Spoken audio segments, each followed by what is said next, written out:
Welcome to Paul's Tech News. I'm back from a brief tech news hiatus, but fear not, I made sure to take a break during a momentary lull in the tech news cycle, during which time nothing new or important happened.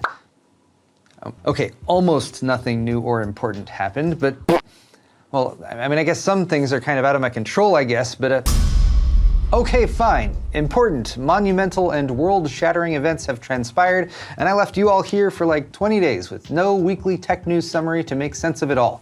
I am sorry, and I would like to give you the impression that I deeply regret my choices, but just look at these pictures I took on my trip to Yosemite after a light early fall snow. Just beautiful. That brings you up to speed on what I was up to last week, but now let's get you up to speed too on the tech news. Excellent! Today's video is brought to you by G.Skill DDR5 memory. I've been using G.Skill RAM in PC builds and high-performance test systems for over a decade now, and they are constantly pushing out sleek new designs and faster kits with tighter timings. Give your build a colorful highlight with the Trident Z5 RGB line, or be assured of maximum compatibility with the XMP-enabled Ripjaws S5 series for Intel 12th and 13th gen CPUs, or the Expo-enabled Flare X5 line optimized for AMD's new AM5 platform. For more on G.Skill's DDR5 memory kits, click the sponsor link in the video description. So first off, I did manage to post a video earlier this week with some of my thoughts on the Radeon RX 7900 XT and XTX announcements, so check that video out for more if you missed it. Today though, we are returning our attention to NVIDIA. Their RTX 4080 launch is imminent, Wednesday, November 16th, according to reputable tech sites, and early listings at stores like Micro Center are already showing prices cranked up $300 plus over the already steep $1,200 MSRP. Remember a generation ago when NVIDIA's 80-class GPUs MSRP'd for $700? How silly of them to leave so much money on the table. But why bother waiting for performance reviews of the RTX 4080 when the ultimate GPU of our time has already surfaced? The GALAX RTX 4090 Hall of Fame edition, which is finally rearing its head and crushing global benchmark records thanks to a fully unleashed power delivery design that sports not one, but two 600-watt, 12-volt high-power connectors. That could theoretically provide 1,200 watts of juice to the card, assuming the connectors don't melt, of course, but never mind that, because the Hall of Fame's board power is dialed back to a much more reasonable 1,000 watts, which the backup generators at your $10 million gaming compound should be able to handle with ease. But let's face it, the RTX 4090 Hall of Fame wasn't designed for the likes of you or I, who are mere peons in the world of hardcore GPU overclocking. It was designed for professionals who know what the fuck they're actually doing, like Tobias Bergstrom, aka Ralph, who used a custom BIOS, LN2 cooling, and a Sith-like lust for unlimited power in order to push GALAX's monstrosity to over 3.7 gigahertz, allowing it to take world records in 20 different titles, including pretty much all the 3D Mark Is that matter. Ralph paired the card with an Asus ROG Maximus Z790 Apex motherboard and an Intel 13900K, running it up to 7.5 gigahertz in order to completely humiliate the poor saps who sit lower down on this world records list, like BPS Customs or me.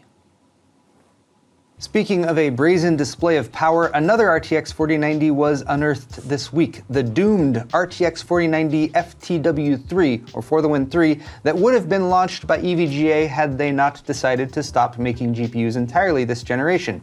Both Gamers Nexus and Jay's 2 Cents were provided samples of the card, 2 of the about 20 that were produced in pre-production, with Steve performing an autopsy on the GPU's corpse, while Jay utilized some necromancy and EVGA's Precision X software to do a bit of overclocking and push the core past 3 gigahertz. It is essentially another big brick, 4-slot, triple-fan cooled 4090 as many of the third-party launch designs have been, although it notably features LED indicators for the dual BIOS switch and a 12VH power connector on the end of the card rather than on the side, so you can get a better view if it starts to melt, I assume. EVGA rebadged the cards with next-gen graphics labels rather than showing RTX 4090 branding, presumably for legal reasons, but there's no mistaking that these are the 4090s that would have been in a different and slightly less dark timeline. It's interesting that EVGA is continuing to market itself somewhat in this way by providing cards to reviewers that are ultimately defunct and will never be available to the public, but if comments are any indication, there's still a lot of love for EVGA out there, so I suppose we can be forgiven for engaging in a bit of casual necrophilia. Speaking of the reanimated corpses of dead GPUs rising from the grave to feast on the flesh of the living, the RTX 4080 12GB, a GPU so unpopular simply based on its pre-launch specs that it was summarily executed and removed from the 40 series roster by NVIDIA less than 1 month ago, is in the process of being brought back to life. In a move that surprises no one, the 4080 12GB will now be rebadged and sold as a 4070 Ti, if Twitter leaker Kopite7Kimi is to be believed, because no way was NVIDIA going to just shit-can all those cards that were mostly through production when the unlaunching decision was made. They'll likely scrap a bunch of printed retail boxes, documents, and other materials, of course, but the precious GPUs will get new VBIOSes and, if we're lucky, a better price, especially given that they're now expected to launch as RTX 4070 Ti's in early 2023, after the debut of the Radeon 7900 XT and XTX on December 13th, which will sell for $900 and $1,000 respectively, right in the $900 ballpark that the 4080 12GB was initially supposed to sell at. Another Twitter leaker, Mega-Size GPU, aka Zed Wang, says the 4070 Ti's launch date is possibly January 5th, the first day of CES 2023, which would make sense, although I have no plans to cart my test bench setup all the way to Las Vegas for the first CES I'll be attending in 3 years, so some reviewers' benchmarks could be a bit delayed. Speaking of awkward and uncomfortable segues, Twitter is now owned by Elon Musk, and the transition has not been going very smoothly. From summary firings to top executives and security teams quitting to mass confusion on the platform itself as to what will become of the social media giant in the future, one thing is clear: Elon doesn't care one lick about how any of this affects real people. Musk routinely likes to troll and make light of things, which is all well and good generally speaking. I appreciate and sympathize with the snarky rascal who sits at the back of the class, lofting an occasional witticism for the peanut gallery to chuckle over, but that's a tough seat to stay in if you're also running the show, and inconsistency comes to light pretty quickly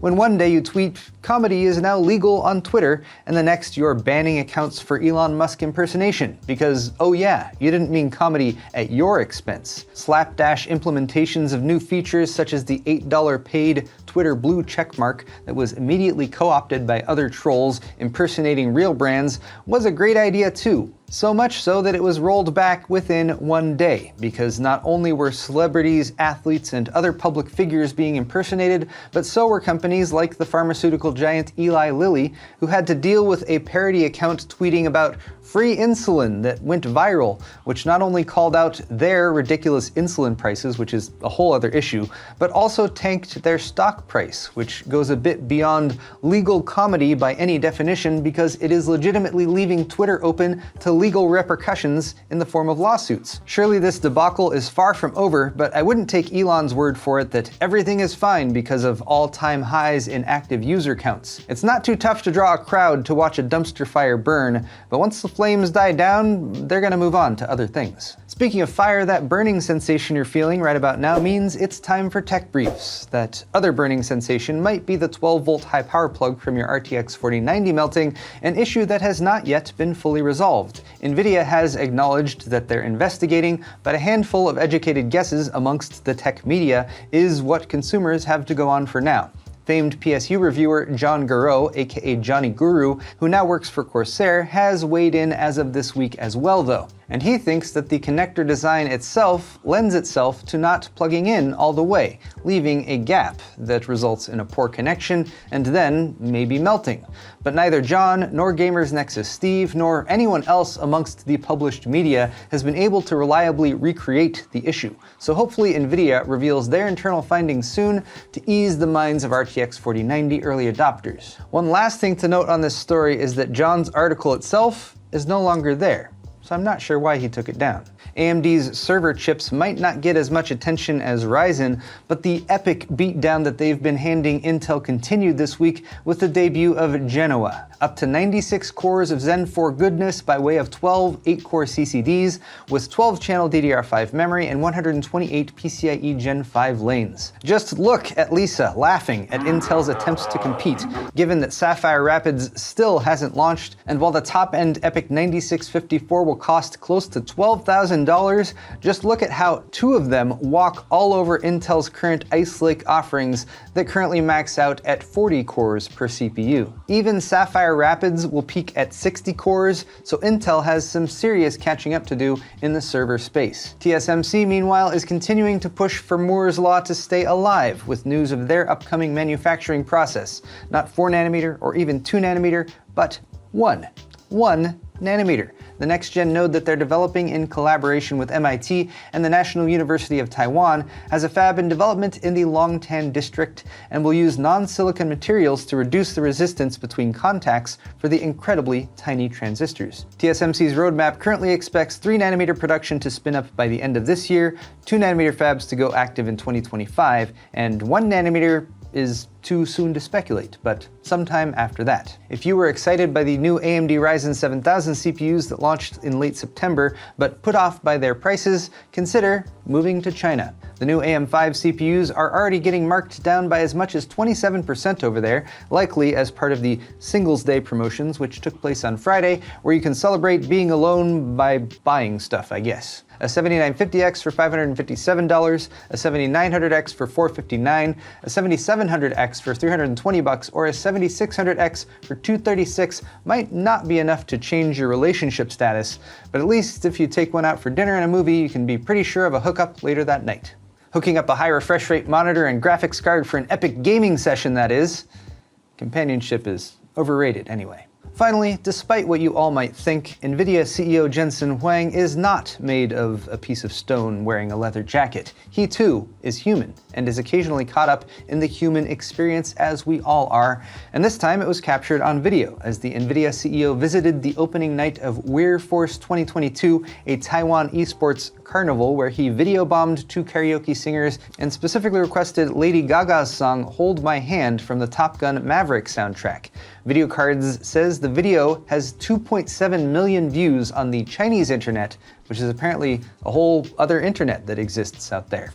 Who would have thought? But hey, there you have it guys, tech news for the week, and just to confirm, I have no additional tech news breaks planned until we get to Christmas time. If you like this video though, click that like button or leave me a comment down below. While you're down there, all the articles I talked about today are linked in the description if you're interested, and you can also check out my store at paulshardware.net for high quality merchandise, t-shirts, hoodies, beer sets, and more, as well as my new 8-bit designs, which are super cool. Subscribing to my channel is always a good call too. Thanks again for watching everyone, and we'll see you next week.